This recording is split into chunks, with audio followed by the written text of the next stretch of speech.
G'day, how you going? My name's Peter Kibble. I'm obviously from Howe Bowman. Today we're just going to be running a quick webinar on maximising your performance and pay reviews. So today we're just talking about performance and pay reviews. Like people have these, firms are having them more and more frequently. So we just thought we'd do one every sort of 3 to 4 months, just so that people who have one coming up have all the information they need. So for those that don't know my background, I've been working in recruitment for longer than I care to admit. Started recruiting within transactional finance, so APAR, payroll, then moved to qualified accountants, and then prior to setting up Ford Peterson Howe Bowman, I was recruiting with like exec search type stuff within commerce and industry. Since setting up Ford Peterson Howe Bowman, I've been recruiting predominantly within professional services, but we still do a bit within commerce. And there are various reasons why we recruit more in prof than commerce, but I won't bore you with those right now. So so what we're going to talk, what we're going to be talking about. So just really quickly, we're going to be talking about what is happening in the market right now, how to best prepare for performance/salary reviews, and how to evaluate your current role against what is available in the market. I think something that what people I think are good at when they're looking for a new job, they will go, okay, well, this job is better or worse than my current job, and therefore I should leave. But when they go into a performance review, they don't really know because obviously most people are usually pretty happy where they are, they're happy doing the work and all that sort of stuff, but they don't really know how their current job actually is either better or worse than what is available within the market. And for most people, this is not going to be a major issue, but there are some circumstances in which knowing whether or not you're getting experience that people care about is going to be the difference between how much money you can earn when you get a little bit more further advanced in your career, and I guess general options available to you. So what is happening in the market right now? The short answer is that, salaries have moved significantly. And I've been saying this for a while around salaries, because I don't actually believe that most partners of accounting firms want to pay people what they need to pay them. And I just want to keep highlighting that salaries have moved significantly because I'd be remiss to tell people to judge. What I should say is I think it would be a mistake to judge the partners that you work for based on your current salary versus what is available in the market. Like that, they are trying to keep up, and they are talking to people like me around what sort of salaries they should be offering.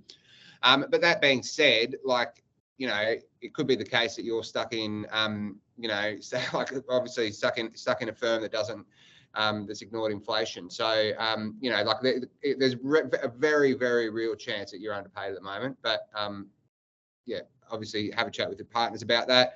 Money talks. However, people who are moving just for money are not always going to get the best outcome. So, look, I think initially when salaries started moving quite a bit, then people were moving just for the money. I mean, there are lots of candidates getting 20, 30, 40% pay rises just because no one could find candidates during COVID and post-COVID. But now that's sort of leveling out.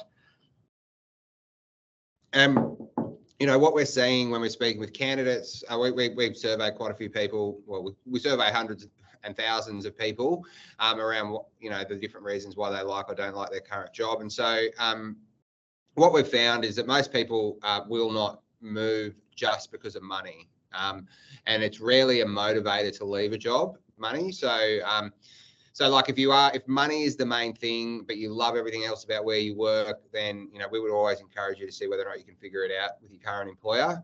Just because, most people don't, they want to treat people well. So, and the other thing we're seeing a lot more of at the moment is that, businesses are pushing back a lot more on work from home. So there was a period of about 6 months or maybe 12 months where firms were just going, we'll give you 2, 3, 4 days work from home. And then, the market adjusted. And then, a lot of these accounting firms are coming back to what it used to be.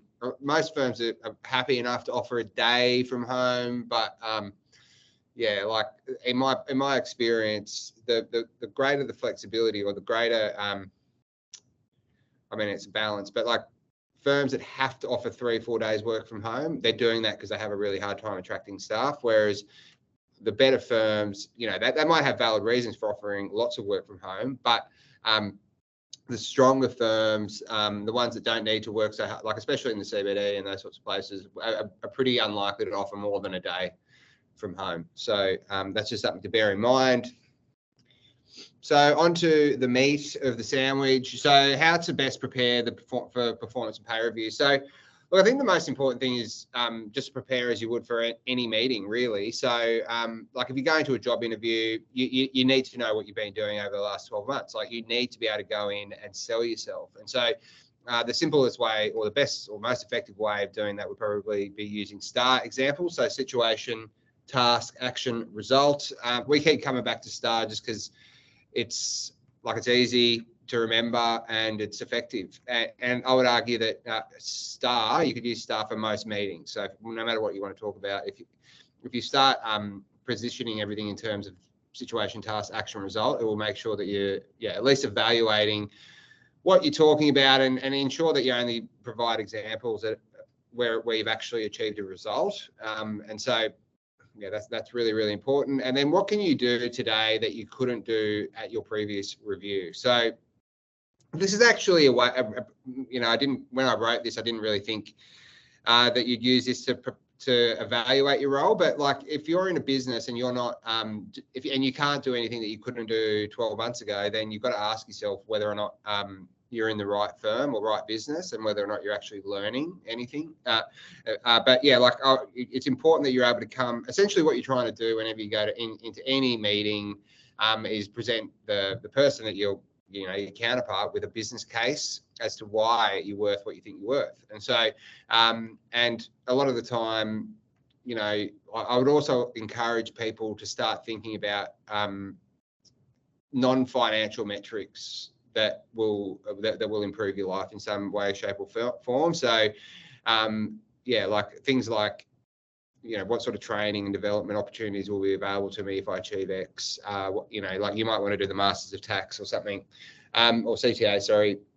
So, you want to be coming prepared, making sure that you know exactly what the interviewer or your manager is probably looking for out of the meeting, and then make sure that you know what you want to get out of the meeting as well, and ensure that you put in place steps to achieve what you want to achieve over the next until the next performance review.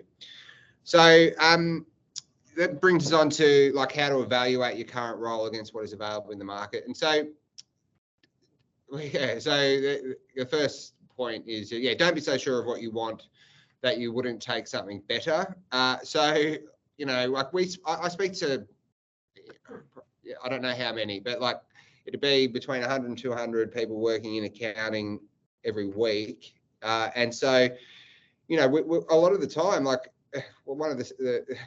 we'll speak to people and they're really there are parts of their job that they like, and then there are other parts that they don't like, but it's the devil they know. And so like what I would say to anyone is that if they're, no matter the job, if there are cultural things, or if there are little flexibility type things that would really, really make your life easier, or make you enjoy your job a little bit more, then there is going to be a team, a business that will be able to offer you all that sort of stuff. And so you don't really need to suffer in silence. Like if there are things that are frustrating you about your job, then obviously try and work that out with your current employer. But it's important to know what you're comparing your current situation to. And so the best way to do that is to stay in frequent contact with somebody like me, who can give you real advice about the costs and benefits of where you're working. Like we're much more likely to tell someone to stay where they are than to say, oh yeah, I've got a job that I'm not 100% sure you'll want, kind of thing. So the more points of contact you have, the more likely it is you'll be able to you'll stay on top of any anything to do with your job that is probably holding you back. And so, like I say, good recruiters will tell you to stay where they are if they do not think they can find you a better job. And so, so we would encourage you to stay in contact with a couple of people that you trust, speak to people that are either working in the job that you want or people that recruit the jobs that you want. And the reasons why you want to speak with recruiters before you start looking is because that is when you have the most amount of power. Okay, like once you start looking for a job, once you start, you've got pushes and pulls, and so if there are things that you're not happy about with your job at the moment, but you're not really looking, those sort of things will build up over time, and then eventually what happens is people will just change jobs rather than moving for something that is objectively better than what they're doing at the moment. And good recruiters will value the fact that the part of the reason you want to be speaking to people when you're not looking is just to evaluate their ability to actually help you. So most good recruiters will be happy enough to stay in contact with candidates that are happy in their job, because they know that over the course of might be 1 year, might be 2 years, might be 3 years, that person will either want to leave their job or they'll be looking to recruit. And so a good recruiter will use that as an opportunity to basically demonstrate their capability. So we would strongly encourage you to stay in contact with 1 or 2 recruiters, and make sure that when you do actually start looking for a job, or if you want real advice around how your job is positioned against others in the market, that the person you're dealing with isn't going to try and shoehorn you into something. But so in summary, like the best way to prepare for a performance review is simply, as you would for any interview or any meeting, make sure you've got make sure you know what you want to get out of the meeting. Make sure you know what you can bring to the business that you're either joining or staying with, and be able to present that in a clear, concise way that is relevant to the person that's making the decision. Appreciate the people that came along. If you are interested in staying in contact or having an initial conversation with either myself, Bronte, or Carmen, please get in contact below. And thanks for your time.